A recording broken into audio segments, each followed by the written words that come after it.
Well, hello, everybody. Way at Louisiana. We are here to talk LSU baseball as they get set to play Kentucky in the Super Regionals this weekend on the special Thursday Dattitude podcast. We normally go on Friday morning. In fact, I think this might be the first afternoon podcast we ever had. That's because we got a special guest. LSU designated hitter Cade Beloso is here with us this afternoon to talk about the regional and a little bit about himself and all kinds of things going on with LSU. And Cade, it's been a long time since we spoke. How you doing? Man, I'm good. Good. Thank you for having me, on the show. Glad to have you. Last time we spoke, I think John Curtis was winning a state championship again in baseball. It seems like it seemed like a really long time for you since those days.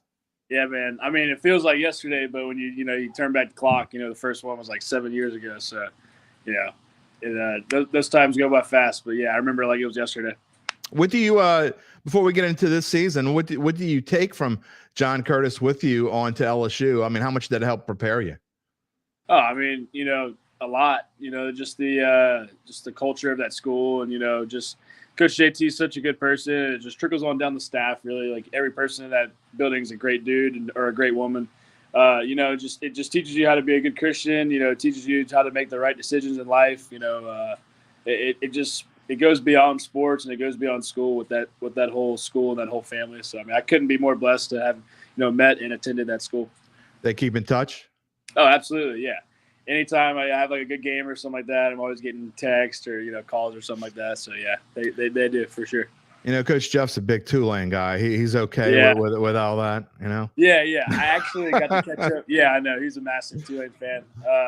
I got to catch up with him literally when they were playing Sam Houston State in the elimination game this past weekend. I got to catch up with him for about 20, 25 minutes with his two sons. So, yeah, it was awesome. That's pretty cool. Well, let's talk about this weekend and, your second super regional with a chance to go to Omaha for the first time. All right. Don't lie to me. Tell me how much. I know it's a one game at a time. Players, coaches love to use the cliche, but Omaha has got to be in your mind, man. I mean, yeah, it's in your mind, but I mean, it's also been in our mind all year. So I mean, nothing really changes. It definitely, you could see it in your sights a little closer than you would, the second, third, fourth week of the season. Yeah, but I mean, it does sound cliche, but we're focused on Saturday, and when Saturday gets done, and then we'll focus on Sunday. So how much you can definitely start to see it a little closer now. How much does 2019?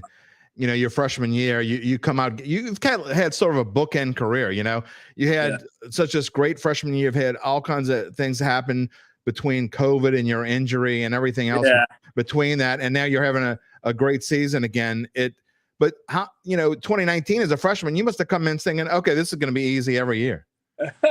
No, I mean, yeah, it's definitely not easy, but it's so fun. And postseason baseball is unbelievable. It's so intense every pitch. Every inning, there's nothing truly like it. But yeah, I mean, I remember that super regional like it was yesterday. Like I said, you're so close, and then you come up short, and obviously, you're disappointed, you're upset, but you don't want to ever feel that feeling again. So I mean, that definitely still hits hard. When it gets brought up, or when I think about that. All right, well, let's talk about this one in Kentucky, and I got a little graphic here. Obviously, you guys know Kentucky very well. Right. Because you played them in a series earlier this year. You had a pretty good series. So you had a home run in game one and then had an RBI single in the second game. You guys won 2 out of 3. What about this Kentucky team gives you cause for concern? Obviously, you have concern with any team you're going to play, but the fact that you know these teams and you guys know each other well, does that make it more difficult? I mean, yeah, but I mean, any team we were going to play is going to be difficult. Nothing's going to come easy for us. That's just the game of baseball. You're rarely ever going to play perfect or everything's going to go smoothly and according to plan. It's about how you answer back from what goes sideways and how fast you can answer back. But yeah, this Kentucky team is good, and they're super gritty. They're super tough. They have old guys just like us, so they have a ton of experience. They know how to play in these, environments and these situations like postseason baseball.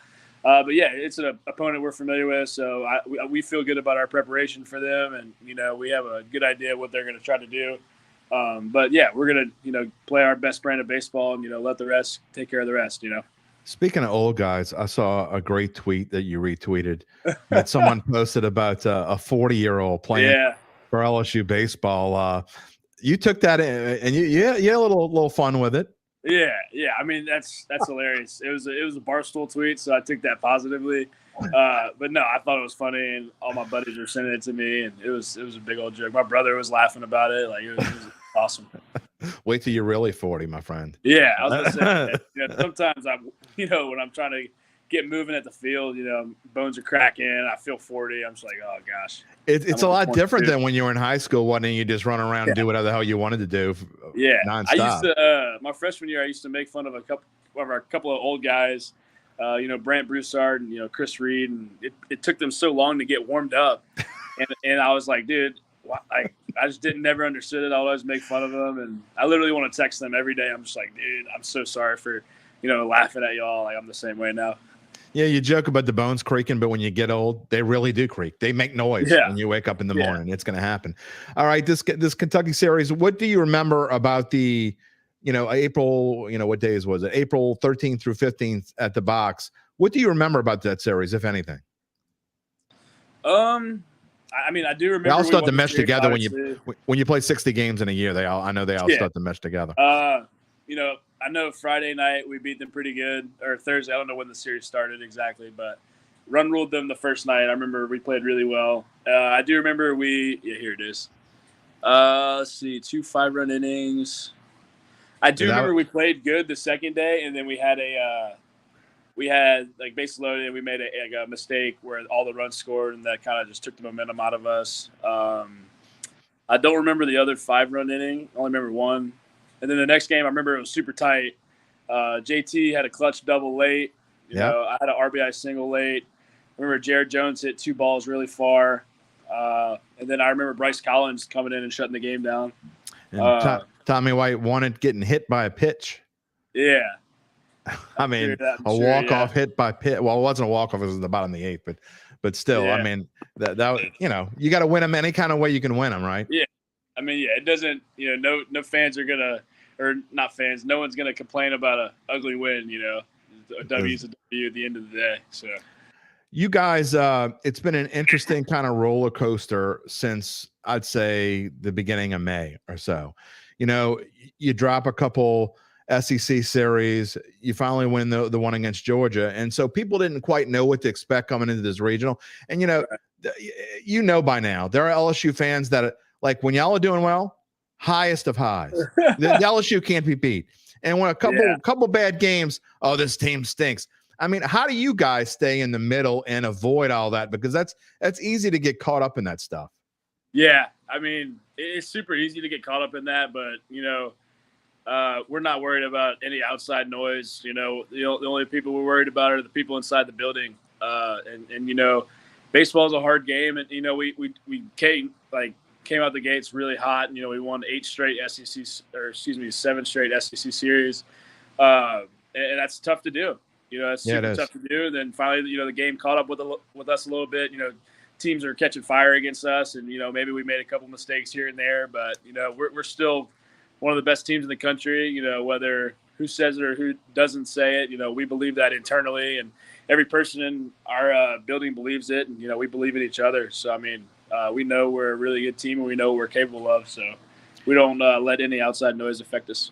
I thought it was interesting, during the SC tournament, I didn't expect you guys to come out and win it. You're kind of lying in the weeds, waiting for the real season to begin. I mean, that's what I think LSU is. And then sure enough, I mean, a lot of people were worried, but you guys were able to turn it on in the regional and play the way you wanted to play. Maybe not exactly the way you wanted to play. Lots of delays, having to figure out when you're going to play and all that stuff. But, you're able to come through. When you come through, do you think this is the real LSU team now going forward?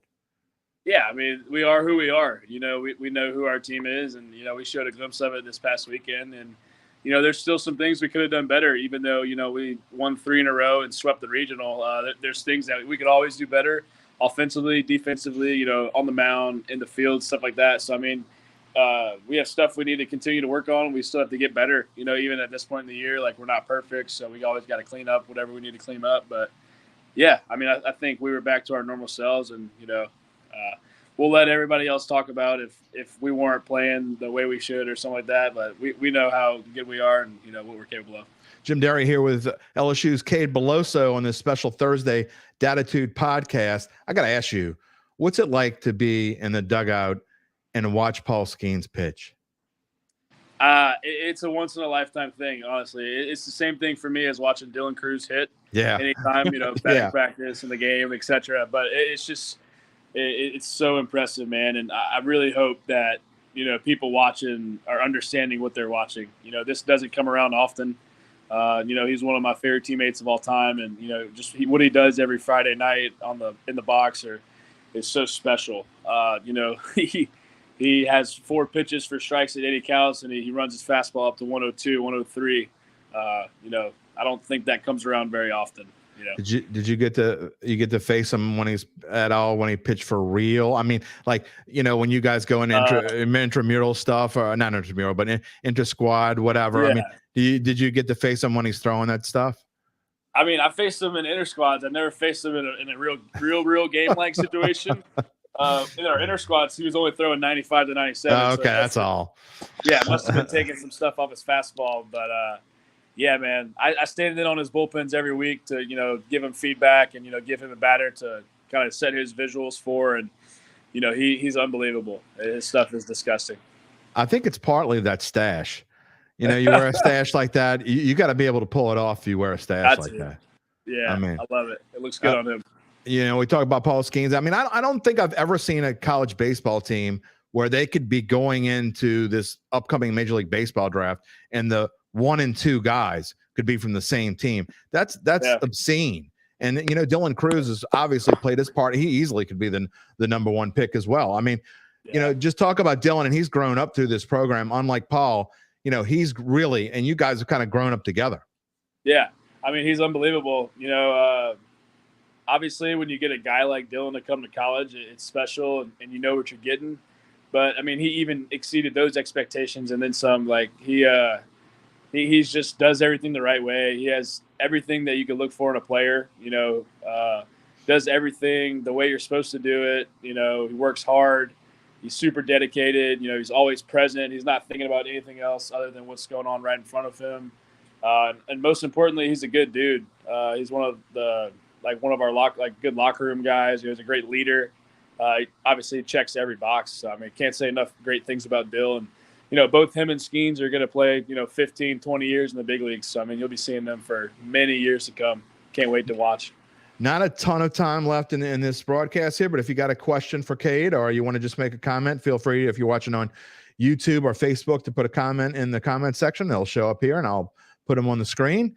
If you're watching on Twitter, you're just going to have to just watch, and you can use the comment or question yourself.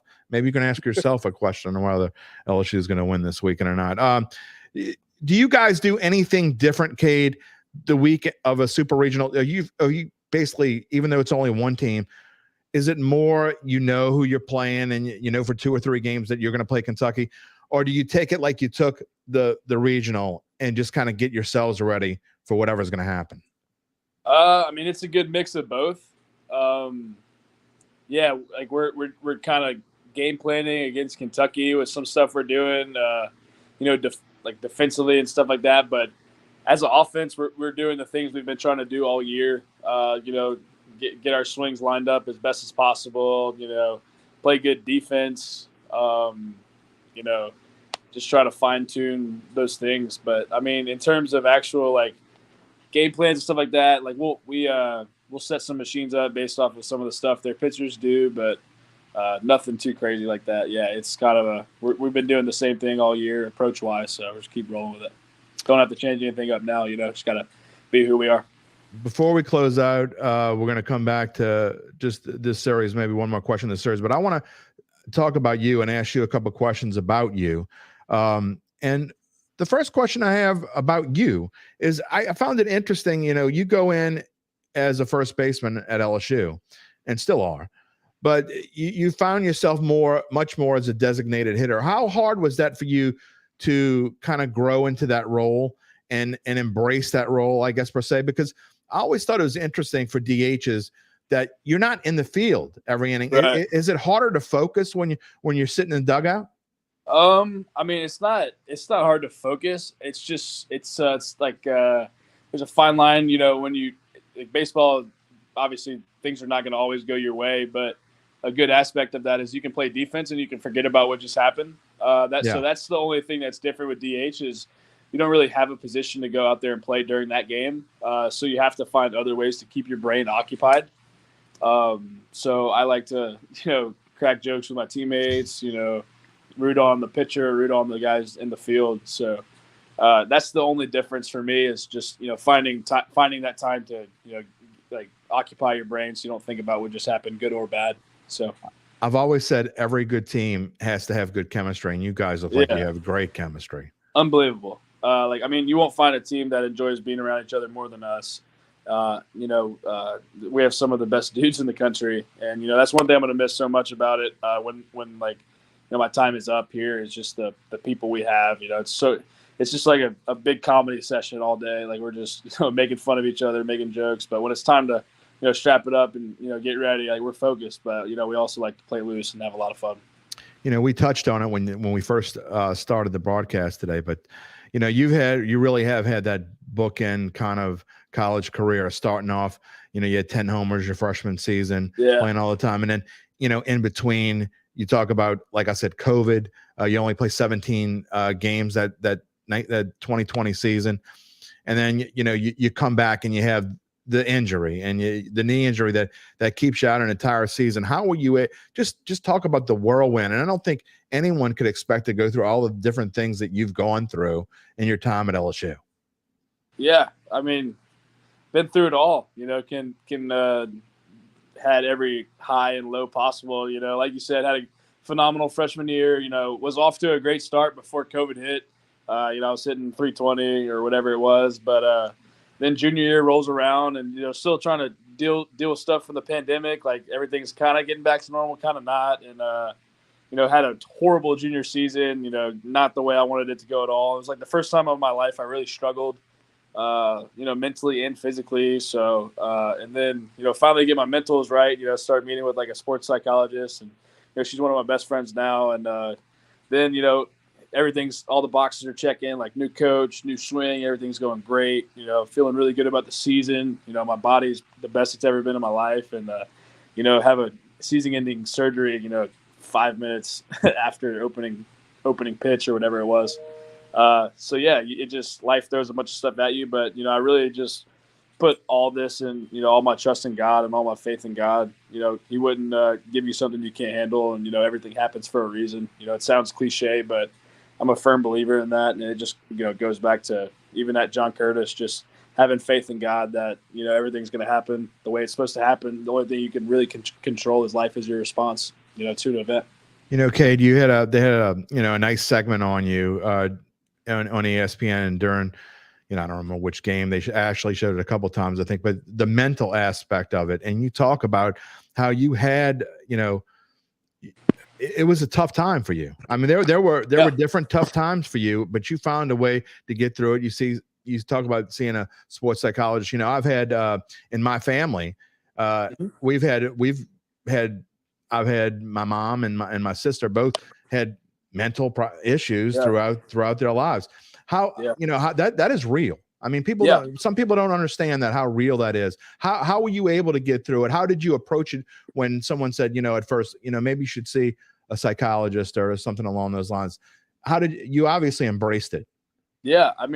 Like you said, it is a real thing, and it happens so much in the world that, some people are almost embarrassed to admit it. I think it's a great thing. I think it's something that, everybody should do, whether you talk to a family member. You don't necessarily have to see somebody, but, as long as you're expressing your emotions and not bottling them up inside, I think it's a great thing. But I know it happened to a teammate.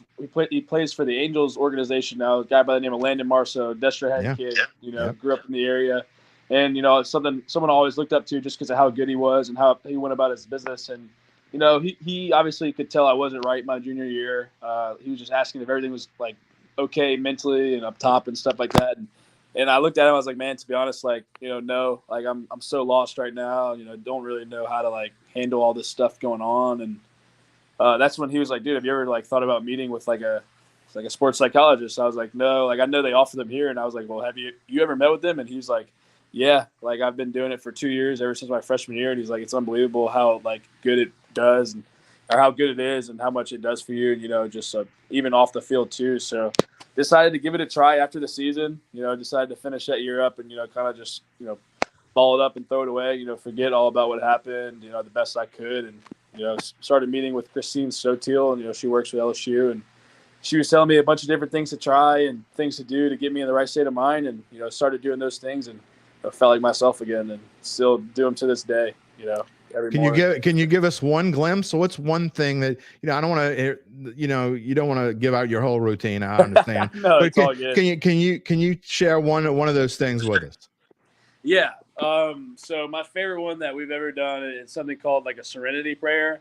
And basically it kind of just, you list out everything that you are and it kind of just shifts your perspective into a positive light, so to speak.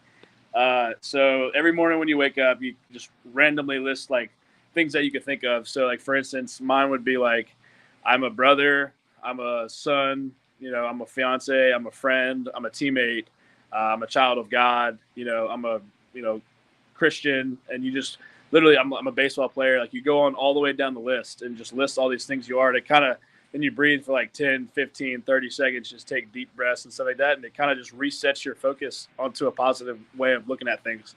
And I think for me, that's the biggest thing ever, just making sure you're in the right state of mind every day because life's way too short, to not be positive every day. Was it tough getting adjusted to the spotlight? I mean, obviously your freshman year, like I said, you go in, you have this great season. You can play at John Curtis and have, hundreds of people watch you or whatever, and you play games at Delgado on different times and Mike Miley and all those things. But, when you go to LSU and you have those 12,000 people, whatever, it's a different kind of spotlight. Was that tough to get adjusted to? I mean, it was a little different. Yeah. Just because there's no way you could go about that unless you do it. Like there's nothing that can really prepare you. You just got to do it. And get it over with, for the first time. So it wasn't tough at all. It took me like three or four games to really get adjusted to it, and then now like you really don't even feel it. You don't even like really pay attention. To what's going on. You're just so focused on the game. All right, before I said I want to go back to the Kentucky series before we let you go. Do you realize? I mean, I'm assuming you're not coming back into this year, right? I don't know. Do you don't have another year of eligibility, right? Yeah, I'm out of eligibility. That's what I thought. I didn't know if the injury season you get another red shirt. Some No. players do. Do you realize? And I asked you this, I think, when you were at Curtis playing your last home series. Do you realize that this is the last weekend that you'll ever play at the box, no matter what happens? Yeah, it's starting to resonate and stuff like that. And I didn't really think about it until yesterday. I was doing media with some reporters, and they asked me that question too. And I was like, you know what? I didn't really think of that. I was just so focused on Kentucky. Like I wasn't, thinking about anything externally and stuff like that. But yeah, it's starting to settle in. And, I love this place and so many great memories here. So trying to, leave with one last good memory, sending our team to Omaha. So win or lose, there are going to be some kind of tears going on at the end of either game 2 or game 3, right? 100%. Yeah. Like, I mean, this place means so much to me, and, everything about it, growing up, wanting to be a Tiger, just watching all the guys in front of me play and stuff like that as a kid, and just good, win or lose, there are going to be tears. I would like them to be happy tears though. So, because we're finally going to Omaha. And I asked about your dad before we came on the air, your dad, Rodney, who I got to know a little bit. But I mean, your family is such a huge part of what you do, I know. And to have them there at your games, I mean, just not every, even college kids, they don't all have that. I mean, what's that like to have the backing, that you have? I know that's got to be play a huge role and in your success. Yeah, I mean, it's just, it takes a village, it takes a village to have a good, one season, stuff like that. But just so your support staff and everybody is so vital too, because, you don't want to always talk about baseball all the time. And, Caroline and, my brother know that, and, mom know that and stuff like that. Like, just, I don't want to always, continually talk about baseball. So when I'm off the field, we're just talking about the most random things, just to keep it loose and stuff like that. And, the more you get to know somebody, then, you know what they like to talk about and stuff like that. But yeah, just, super thankful for everybody that, has helped me get along this way and really just, steered me in the right direction. A lot of them being my family members. Obviously, I'm not going to ask for a prediction, but how do you guys feel? How loose are you guys going into this series, and how excited are you to get it going and think, we're just 2 wins away from what all of our dreams have been, and we've never had a chance to do it. Yeah, I mean, we're not thinking about like we're 2 wins away. Like, obviously, we know that you have to win 2 games to get to Omaha, but we're just worried about Saturday. Like I said earlier, we're worried about the first game, and when that one's over, we'll worry about the next game. But we're super excited. I don't think anyone's nervous, but like stuff like that. I think it's more of like a ready to get this going type deal. And we know how exciting postseason baseball at the box is, and we got to experience it last weekend, and I think everybody's just looking forward to doing it again. What's your personal plans for life after LSU? Well, I'm getting married in November, so that's one. Congratulations. Big thing. Yeah, thank you, appreciate it. But yeah, I don't know, man. In terms of a job, I don't know, quite what I want to do yet. So do you have any aspirations at all to continue to play baseball? I mean, yeah, if the opportunity presented itself, absolutely. Would consider keep playing and stuff like that. And that's a dream as well. But if that doesn't work out, then I'm totally at peace with my career and the way it's panned out and stuff like that. And have had so much fun and met so many great people along the way. But if that doesn't work out, try to find a good job doing something I enjoy. So, would it possibly be in coaching baseball, anything like that? Yeah, absolutely. I would get into coaching just because of the impact you have on people, and some of the people that have had an impact on me have tried to, I would want to be like them, positive light like that and stuff like that. And your hitting coaches and your ops guys and director of scouting and stuff like that. Just the people that really work with you every day and stuff like that. Well, I know people are super excited for this weekend, and again, final weekend at the box. It's going to be something special for you.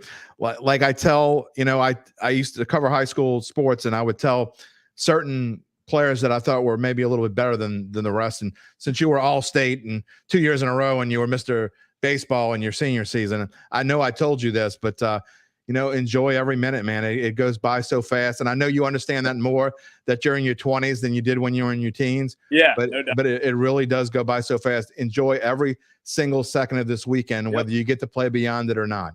Yes, sir. Absolutely.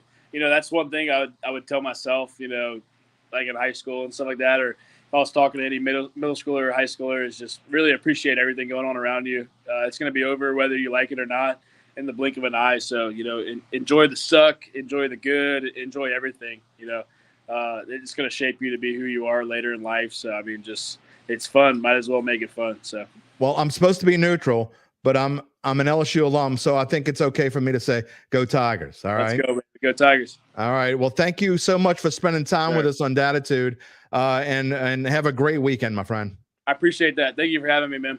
Cade Beloso here on the Dattitude podcast, as we always do. As soon as I'm done with this, I will string it together with my monologue. You can find Dattitude wherever you find your podcast, Apple, Google Play, Spotify, all those great places. And we'll be back next week, back to Friday next week, hopefully talking about LSU going to College World Series. For Cade Beloso, I'm Jim Derry. Well, I'll talk to you a little later. See you, everybody.